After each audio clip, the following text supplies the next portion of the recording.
민수기 26장에서 다시 한번 하나님께서 모세와 엘르아살에게 인구조사를 명령하셨고, 어저께 우리가 그 12지파 또 쭉 그 내역을 우리가 살펴보았습니다. 오늘은 거기에 이은 내용으로서 그렇게 인구조사를 하게 하신 하나님의 그 의도가 뭔지를 밝히고 있죠. 앞에 우리 52절에 보시면은 52절, 53절에 보시면은 결국은 그 지파의 그 사이즈대로 숫자대로 기업을 나눠주기 위해서 그렇게 인구조사를 시키신 것입니다. 우리가 앞에 민수기 앞부분에서는 그 인구조사를 한 이유가 직접적인 이유는 전쟁에 참여할 이제 그런 사람들을 이제 이렇게 뽑기 위해서 그런 거 아니겠습니까? 20세 이상 된 남자들. 근데 여기 26장의 주된 목적은 좀 다릅니다. 그만큼 이제 약속의 땅으로 이제 들어갈 준비가 되어 있다는 그런 이야기죠. 이 요단가 모압 평지에서 바알볼의 사건도 있었지만 이제는 정말 모든 것을 다 뒤로 하고 실패도 뒤로 하고 더 나아가서는 이제 광야 1세대들도 이제는 다 뒤로 하고 이제는 새롭게 도단한 정말 새싹과 같은 광야 2세대들이 이제 미래를 준비를 시키시는 그런 장면입니다. 기업을 나누기 위해서 그렇게 하라 그러시면서 그 땅에 들어갔을 때 어떻게 그 땅의 분배를 할 것인가를 그 기본적인 원리를 말씀해 주시는 것이죠. 그래서 두 가지를 말씀해 주시죠. 첫 번째는 큰 지파들은 더 큰 땅을 차지해야 된다라는 것이죠. 당연히 그래야 되겠죠, 그렇죠? 아무래도 인구가 많으면은 더 넓은 땅이 필요할 거니까. 그런데 그렇게만 말씀하지 않으십니다, 그렇죠? 자, 그렇게 하는데 그 다음에 55절에 오직 그 땅을 제비를 뽑아서 주어라 이렇게 또 말씀을 하십니다. 인구가 많다고 그것을 힘으로 삼아서 가장 좋은 땅을 차지해라 그렇게 얘기 안 합니다, 그렇죠? 힘으로 밀어붙여라 그렇게 말씀을 안 하십니다. 제비를 뽑는다는 얘기는 뭐죠? 그 당시에 제비를 뽑는다는 얘기는 하나님의 주권을 인정하는 것입니다. 다시 말해서 하나님께서 결정해 주시는 거예요. 그러니까 인구 수도 감안하시고 또 이 모든 그 결정권을 하나님께 맡기라고 말씀을 동시에 하십니다.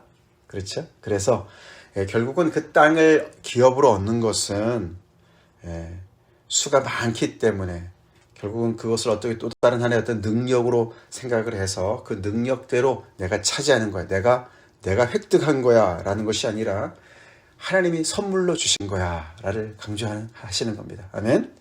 그렇죠. 각 지파의 숫자도 하나님께서 주신 선물 아닙니까? 아브라함에게 약속하신 그 약속을 신실하게 성취하신 하나님의 그 성취 때문에 하나님께서 허락하신 그 생명이죠.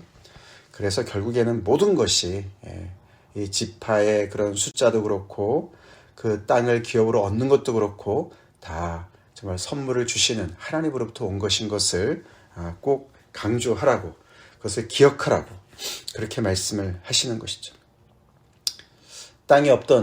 대대로 땅이 없었던 이 사람들이 땅을 차지하게 되는 엄청난 신분의 변화를 일으키는데 그 땅 얻고서 그냥 금방 눈이 뒤집어지고 욕심이 발동하고 내 것이 없던 사람들이 내 것이 생기면 더 그것에 집착하지 않겠습니까? 그렇게 하지 말라고 말씀하신 줄 믿습니다. 그렇죠? 너희가 땅을 기업으로 얻겠지만 진정한 기업은 누구라고 말씀하시는 거죠? 나야, 잊지 마, 나야.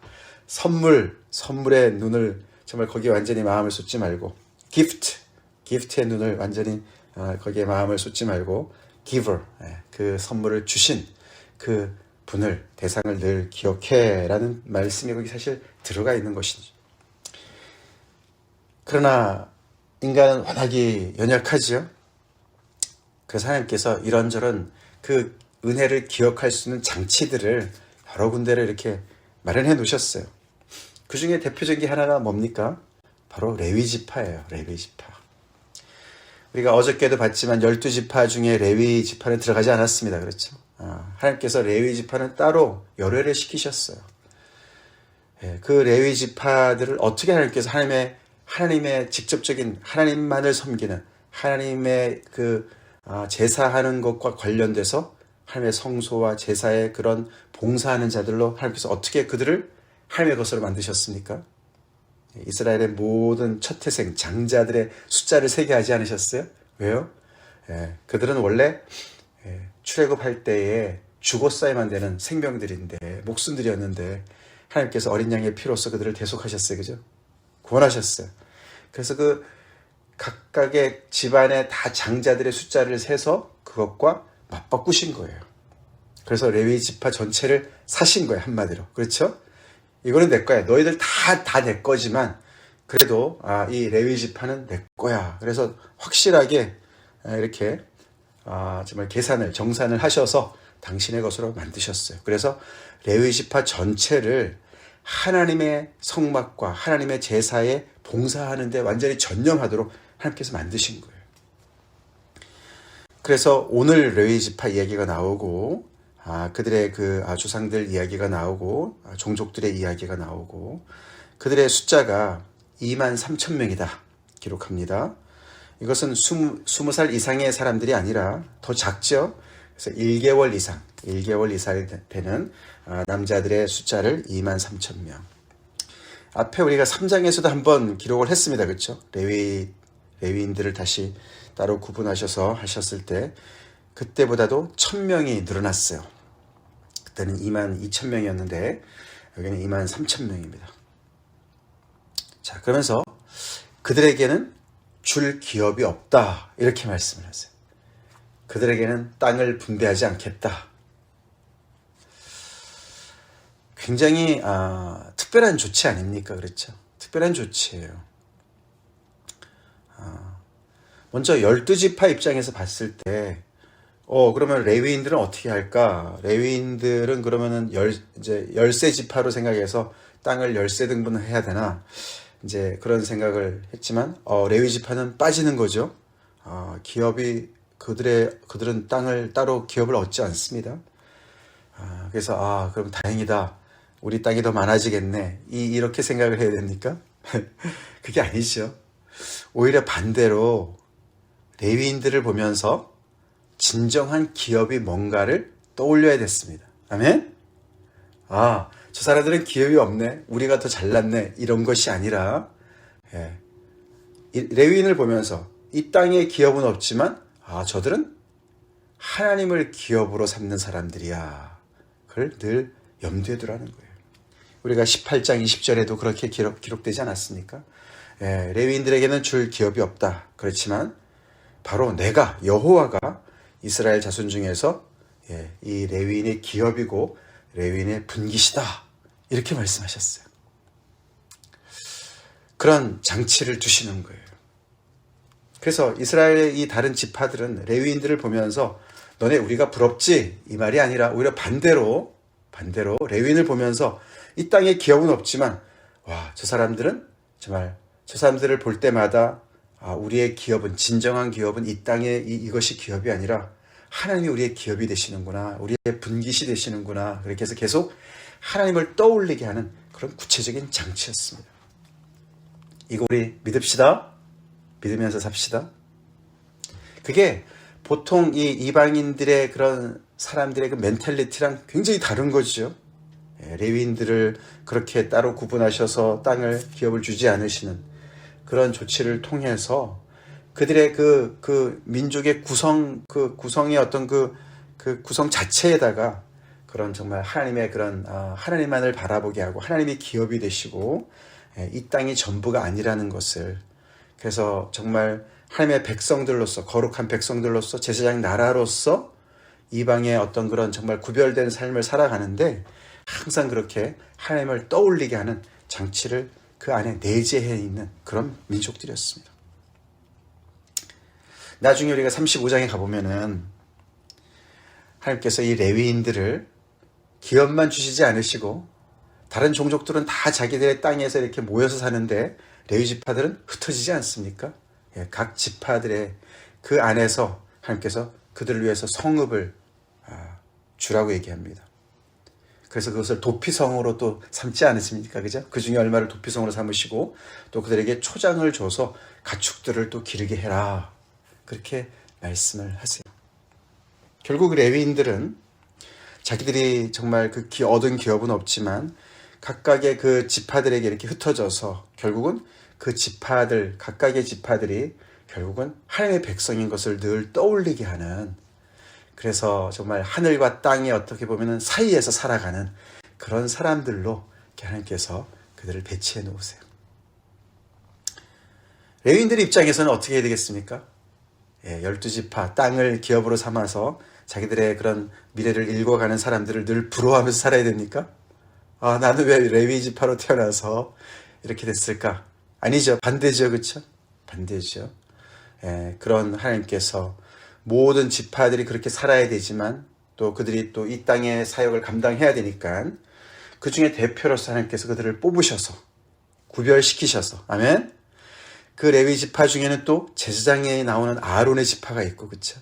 다 제사장은 아니지만 레위인들이 그래서 고라 자손과 같이 이렇게 또 정말 그 제사장직을 넘보고 또 정말 그렇게 잘못을 한 적도 있지만 레위인들이 그 딱 어떤 자기들의 위치를 그 정말 지키는, 그래서 정말 일반 백성들보다는 더욱더 하나님께 또 정말 이렇게 또 섬기는 자리에 있지만 또 제사장은 아닌 그런 정말 애매한 위치지만 그 위치가 너무나 소중한 연결고리와 같은 그런 소중한 그런 정말 그 특권의 자리인 것을 늘 알고 그 자리를 또 지키면서 믿음으로 살아갔어야 될 줄로 믿습니다. 여러 면에서 그 모습이 우리 지금 그리스도인의 모습과 같지 않습니까? 그렇죠. 우리는 이 땅에서 살면서 정말 예수님의 복음으로 이 땅을 정복해 나가지만 이 땅이 전부가 아니라고 세상에 대해서 외치며 살아가야 되는 사람들이죠. 아멘. 우리의 기업은 하늘에 있다고 말씀을 해야 되죠. 우리의 심의권은 하늘에 있다. 아멘. 그렇습니다. 그래서 땅을 기업으로 받아들인 그런 12지파랑은 굉장히 다른 그런 레위인의 모습을 많이 닮았다는 것이죠. 자, 그러면서 맨 끝에 이제 확실한 세대 교체가 이제 일어난 그런 시대를 얘기하죠. 거기 이제 인구 조사가 끝났는데 그 모든 총계 안에 모세와 제사장 아론의 그 시내 광야에서 계수했을 때의 그 인원에 들었던 사람 중에 한 사람도 들어와 있지 않다. 오직 갈렙과 여호수아 빼고, 그렇죠? 그들만 들어와 있다. 그러면서 그들은 광야에서 다 하나님의 말씀대로, 하나님의 심판대로 그들은 다 죽었다. 그렇게 기록으로 하면서 끝냅니다. 그래서 26장은 정말 광야의 어떤 그런 새 시대의, 새 세대의 새로운 출발을 얘기함과 동시에 한번 실패를 맛본 그런 하나님의 경고도 포함되어 있는 것을 볼 수가 있어요. 어떻게 보면은 이렇게 표현할 수 있죠. 이들은 그 약속의 땅에 들어가는데 재수를 하는 거예요. 그렇죠. 한번 떨어졌어요. 떨어져서 세월을 보내고 그 사이에 많은 또 1세대들은 다 이제 떠나고 이제 그들은 실패의 그 아픔을 가지고 새로운 출발을 맞이하는 것입니다. 그러니까 마냥 그냥 희망에만 차 있는 것이 아니죠. 아픔이 있어요. 실패 경험이 있어요. 기억이 있습니다. 그래서 어떻게 보면 더 연단을 받은 겸손케 된 그런 세대다라고 볼 수가 있죠. 그래서 여기 이 광야 1세대들의 모습도 있지만 또 레위인의 이야기 중에서 나답과 아비후 얘기가 또 나오죠. 그렇죠? 61절에 그 아론의 아들들 중에 장자와 차자가 결국은 하나님 앞에 그 거룩한 불을 제대로 드리지 않고 멋대로 드렸다가 죽었던 사건을 또 기록을 합니다. 그러니까 이 하나님의 가장 가까이에서 하나님을 섬겨야 되는 제사장들도 그렇고 더 크게 보면은 이 하나님의 부르심을 받은 이스라엘 백성들도 그렇고 특권의 자리지만, 그렇죠. 하나님의 선택을 받은 자는 굉장한 특권의 자리지만 동시에 엄청난 책임이 따르는 자리인 것을 다시 한번 기억에 떠올리는 것입니다. 그렇죠. 그래서 그 하나님의 특권을 남용할 때 하나님 앞에 이렇게 벌을 받게 되는 것을 보여주고 있어요. 하나님 안에는 생명이 충만하지만 그 안에는 또한 두려움 또한 있고, 하나님의 정말 그 언약 안에는 또 신실함도 있지만은 하나님의 또한 그런 징계 또한 있음을 우리가 보게 되죠. 그런 것을 통해서 이 백성이 점점 더 이제 정말 이렇게 그 애굽의 종살이의 그런 정말 모든 그 기질이 빠져나가면서 점점 더 하나님의 백성의 그런 거룩함을 모습을 이제 나가게 되겠죠.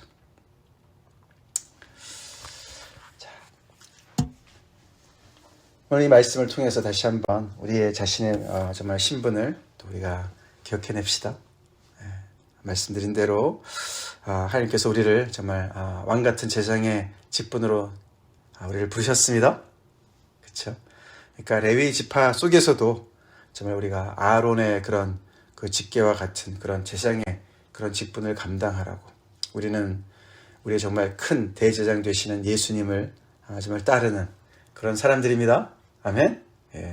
아론의 후예는 아니지만 우리는 예수님의 정말 제자들로서 하나님께서 이 땅에 정말 하늘과 땅을 잇는 그런 정말 그런 브릿지 역할을, 교량 역할을 하라고 우리를 이 땅에서 불러내신 것을 우리가 기억을 해냅시다. 그리고 조금 더 우리가 구체적으로 들어갔을 때 우리 안에서도 또 정말 하나님께 전적으로 이렇게 또 하나님을 섬기는 일에 전적으로 헌신된 사람들이 있습니다. 저도 그 중에 하나지만 교역자들뿐만 아니라 또 많은 선교사님들, 그렇죠? 하나님 앞에 정말 그 인생을 들여서 섬기는 사람들이 있습니다. 그 사람들이 정말 오직 그 자리를 믿음으로 잘 지킬 수 있도록 같이 기도합시다. 아멘. 땅의 기업을 기웃거리면서 우리 그리스도인들도 그러지 말아야 되지만 특별히 이렇게 또 하나님 앞에 또 헌신된 자들이 땅의 기업을 정말 바라보고 기웃거리고 어정쩡한 그런 정말 믿음의 삶을 살지 않도록 계속해서 정말 하나님의 그런 정말 그 부르심에 따라서 그 중간 역할을 잘 감당할 수 있도록 기도합시다. 우리 그리스도인들도 마찬가지죠. 그래서 정말 우리가 감당해야 되는 일들을 저렇게 대표적으로 감당하고 있으니까 그들을 위해서 또 열심히 기도하고, 또 이제 이 이스라엘 백성들이 레위인의 모든 그런 또 생계를 책임졌듯이 그렇게 또 책임지고, 우리의 또 물질들이 계속해서 또 그런 좀 하나님의 전임 사역에 하는 일들에 하나님의 역사에 또 같이 이렇게 계속해서 또 쓰임을 받을 수 있도록 그렇게 계속해서 하나님의 이 땅을 살아가는 사람으로서, 그러나 이 땅에 속해 있지 않은 그런 믿음의 사람으로 계속 살아갑시다. 그런 정말 물질관을 가지고 또 우리가 바로 정말 살아가는 것이 이 세상 다른 사람들과의 그런 정말 굉장히 다른 그런 정말 재물관을 가지고 살아가야 하는 것이죠. 가치관을 가지고 살아가는 것이죠. 그렇게 살아가는 것이 진짜 우리의 시민권은 하늘에 있다 라고 얘기할 수 있는 것이죠.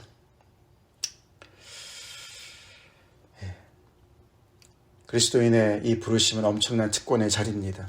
그러나 우리가 그 자리에 그런 그 책임을 감당하지 못할 때 우리는 정말 맛을 잃은 소금이 되어서 정말 밖에 버리워 땅에 밟힐 뿐입니다. 사람의 발에 밟힐 뿐이다. 그렇게 예수님이 말씀하셨습니다. 우리 그리스도인들이 맛을 낼 수 있는 것은 이렇게 하나님께서 이스라엘 백성들을 계속해서 하나님을 정말 기억하게 할 수 있고, 또 하나님을 바라보면서 하나님을 정말 하나님이 주신 모든 그 선물을 늘 기억할 수 있고, 하나님을 앞장 세워서 하나님을 중심으로 살아가게끔 하는 그런 삶에 늘 정말 그들이 전심을 다해서 그 말씀을 따라 살아갈 때 그런 정말 거룩함을 낼 수 있었듯이 우리 또한 그런 것을 우리가 다시 한번 기억하고 하나님의 말씀 따라 살아갑시다. 다 같이 기도하겠습니다. 하나님 감사합니다. 광야 2세대들이 새로운 출발을 하는 이런 내용 우리가 오늘도 묵상합니다. 그 중에서도 아버지 또 레위인들의 위치를 또한 다시 한번 우리가 또 묵상합니다. 아버지, 이스라엘 백성들을 이 가나안 땅에 심으시고 그들을 통해서 이 땅의 주인이 하나님인 것을 선포하시며 이 땅에 살지만 이 땅에 속해서 살지 않는 그 모습이 어떤 모습인지를 아버지 정말 열방에 나타내기를 원하신 하나님의 소원을 저희가 묵상합니다. 아버지, 그런 똑같은 사명이 오늘날 그리스도를 따라가는 우리들에게 있음을, 교회에게 있음을 저희 또한 고백합니다.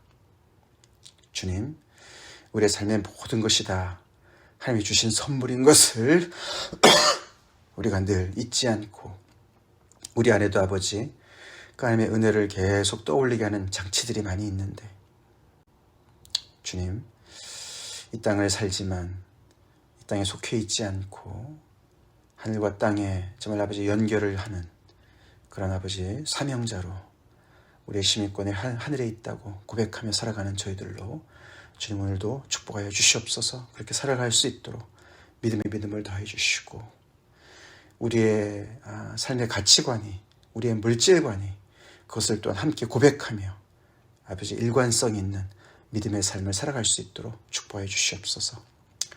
예수님 이름 받들어 간절히 기도 올리옵나이다. 아멘.